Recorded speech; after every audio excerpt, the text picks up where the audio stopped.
Well, good afternoon, and thanks for joining us. I'm Judy Simpson. This afternoon, we are going to be talking about something that's very important for all of us to really have dialogue about. Palliative care programs are now caring for people with all kinds of serious illnesses, including heart disease and stroke. We're going to learn more about this type of care from two guests with extensive backgrounds in palliative and end-of-life care. Diana Pierce is a longtime nurse and director of the hospice and palliative care at Central Vermont Home Health and Hospice. She also serves as president of the Hospice and Palliative Care Council of Vermont. Alongside Diana is Cindy Bruzzese. Cindy is the executive director of the Vermont Ethics Network. She previously worked for the Visiting Nurse Association on palliative and end-of-life care services. Welcome to both of you.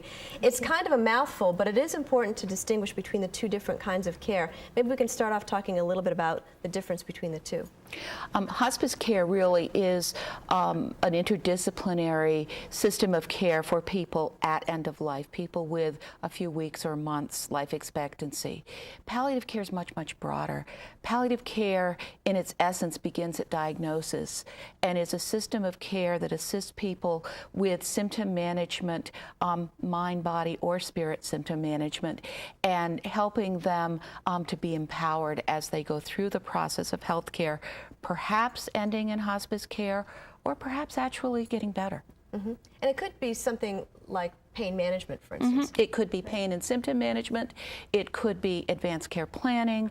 It could be empowering people to ask the questions they need to ask to have the information that they need for decision making. Mm-hmm. It actually gives the patient more input into what their care is going to be like. Yes, it reminds them of their power. Do you see this as sort of the next logical step to traditional health care?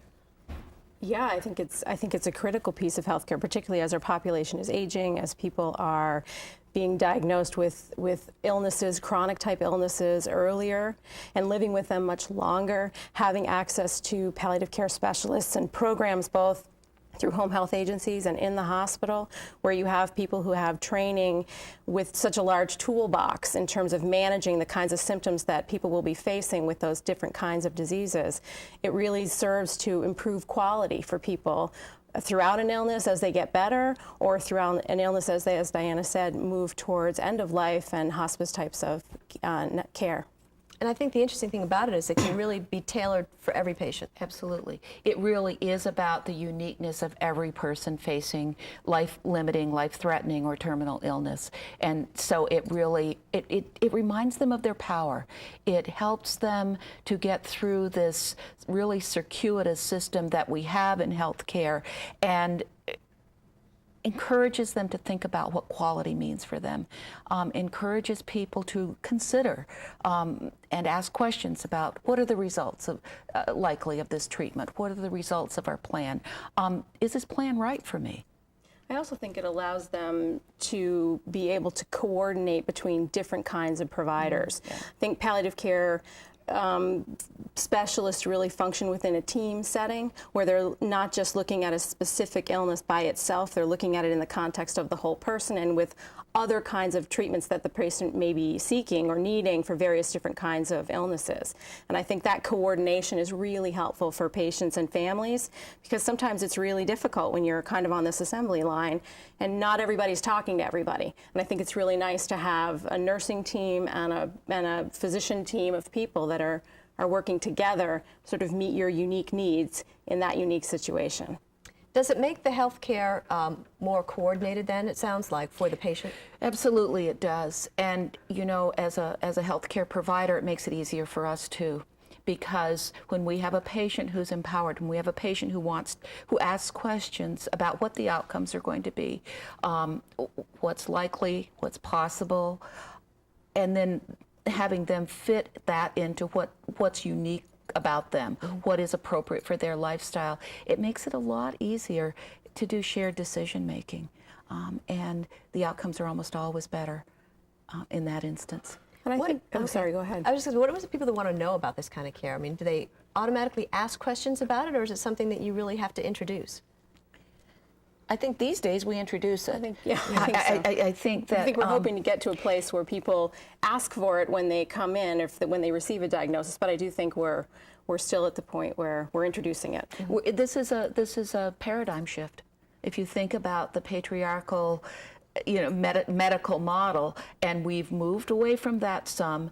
But I think encouraging people, we were talking earlier about people of various generations having almost kind of a way of looking at what their medical care should be and what the communication should be. So I think it really is about empowering people to the possibilities and giving them resources, and then for now helping them to go through the continuum in a way that best meets their needs. And I think one of the ways to do that is to be thinking ahead before you're in a crisis situation. And I think one of the tools we have is advanced care planning and advanced directives, a mechanism by which people can begin to think about these things before they're in crisis, where they can think about who the right person is that they would like to have be consulted in the event that they can't speak for themselves, and what kinds of goals they have, what their priorities are, what they value in their life, and to begin to think about those things in advance, put them down in an advanced directive so that they can be accessed when they're needed. I mean, we're one of 9 states, I think, in the nation that have an advanced directive registry where you can send your document, where it can be retrieved. All the hospitals in the state have the capacity to access those documents when they're needed. So we're not in the situation of trying to find someone's directive when it's in the safety deposit box, but they're the only ones with the key. Yeah. So, this allows us a new way of really accessing people's preferences for care and treatment. Mm-hmm. And I think in general in Vermont, we're in a unique position. We're small. And we all, we have a system of home health and hospice organizations, a nonprofit system. We have 10 hospice programs, all connected to home health agencies. Each hospice program has a relationship with its community hospital. We all kind of know each other, and we talk together. And so we have an opportunity here to really make this work in ways that many, many other states they just can't possibly do it. We have systems in place through the Vermont Ethics Network, through the Hospice and Palliative Care Council of Vermont, where we can make change, we can suggest legislative change, and carry forth with it educating our legislature. I think education is a big issue, because it sounds almost like now we're looking at treating the person as opposed to treating the disease. Absolutely. Absolutely. Absolutely. Yeah, that's exactly right. And I think that we're all ready for this. I think that our citizens are ready for this, and just really need a little bit of guidance these days. And that's what palliative care providers are there for, is the guidance. Well, it's interesting because your parents tell you a lot of things. Your parents tell you the basics of healthcare. Your parents tell you it's tough to get old, but your parents never say, you need an advanced directive. Right. But it may be that our generation of parents will do that. And that's the thing, for years, when I went to school, and when physicians of my generation went to school, they didn't teach you very much about dying, except that you should fight it. They didn't teach you at all about advanced care planning. The new generation of students are being educated about having difficult conversations, about honesty with the patients, and the new generation of citizens are being exposed to that. So I have really high hopes for our future. Even more and more we're seeing, I do workshops all across the state, and I'm seeing lots of people that are younger coming to the workshops and saying, I need to get my parents to do this. So it's almost like, because this is going to help me when mom and dad are getting older and sort of illnesses are starting to creep up, that I really want to know what it is they want me to do. And so we're starting to see a little bit of a shift too, I think, where some younger people are saying, I need to do this, and I probably should do this for myself too. Well, Cindy, I think we have a slide that shows the 4 steps to advanced directive for healthcare. Can you sort of walk us through that? Sure. I think the most important thing, and I tell everyone this, is the communication, is to really to talk to people about what your values are, what gives your life meaning, what's important, so that they know. I think that conversation is probably more critical even than writing it down, just to have the conversation so people know. I think you can get the forms, the Vermont Advanced Directive for Healthcare. Now we have a new form. It's combined. You can designate your durable power of attorney for healthcare, which is what it used to be called, or your healthcare agent, the person that you choose to help guide those decisions if you're not able to speak for yourself. And you can fill out a series of questions that really help to guide your treatment care options, things that you want, things that you don't want to have done, things that you would want to make sure happen. You can also do organ donation, and there's a whole series of questions there. Fill it out, make sure it's witnessed properly. You need 2 witnesses, and then send it in to the Vermont Advanced Directive Registry so that it can be accessed when it's needed. And you mentioned the families. It's really important to do this for your family, because It is.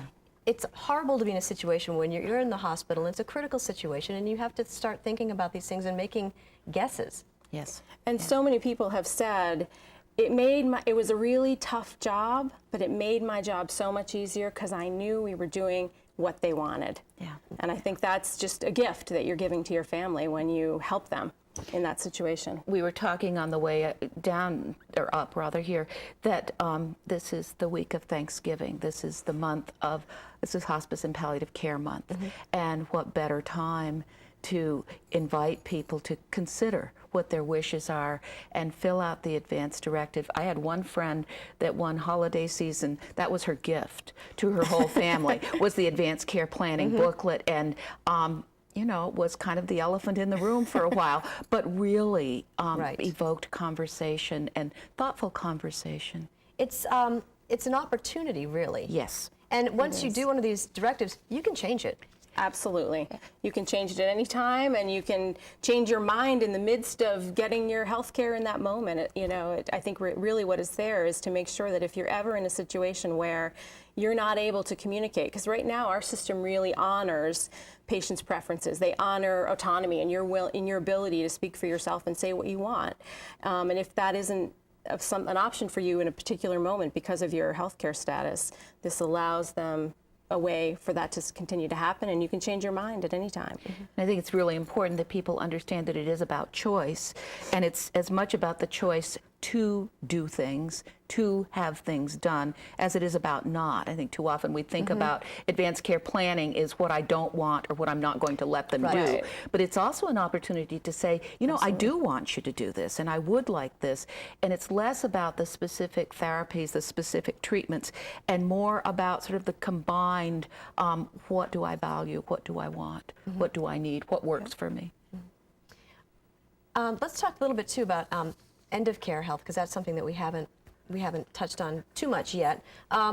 What's available to people, and what should they be thinking about as far as decisions to be made toward the end of their lives?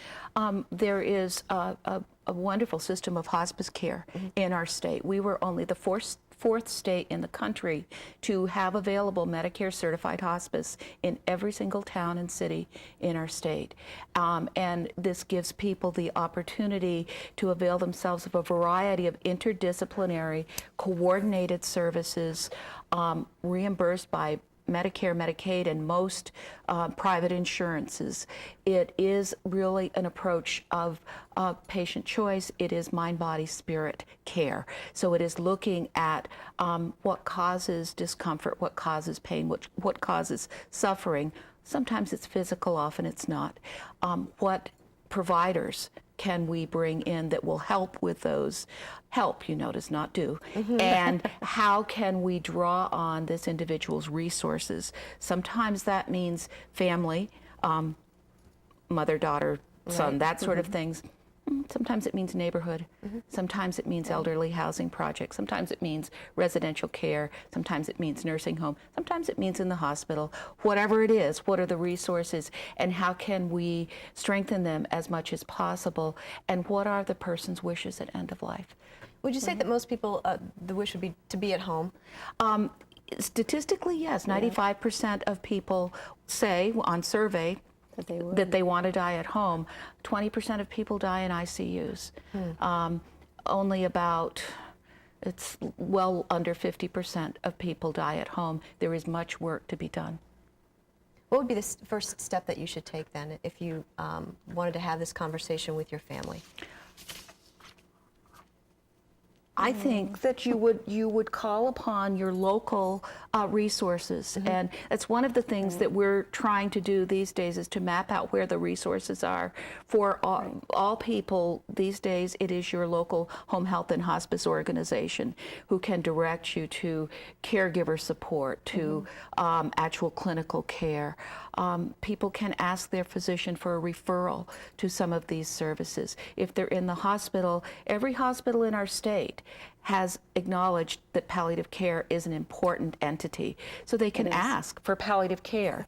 Can I talk with someone from palliative care? And I think primary care providers more and more are becoming sort of the hub for so many kinds of healthcare decisions. And I think it's really important to go to your primary care provider and say, I've been thinking about, I'm getting older, or I have, I have a new diagnosis. Anytime something like that happens, I think it's important to really engage with your primary care provider and have them help you navigate this system. And take control of the system. I want to Yes. thank you both for joining me today. It's a great issue to talk about, and people need to talk about it more often, obviously.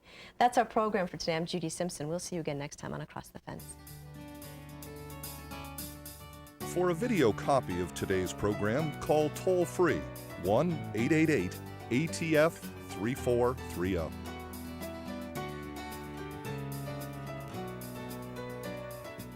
Across the Fence is brought to you as a public service by University of Vermont Extension, the Vermont Agricultural Experiment Station, and WCAX-TV.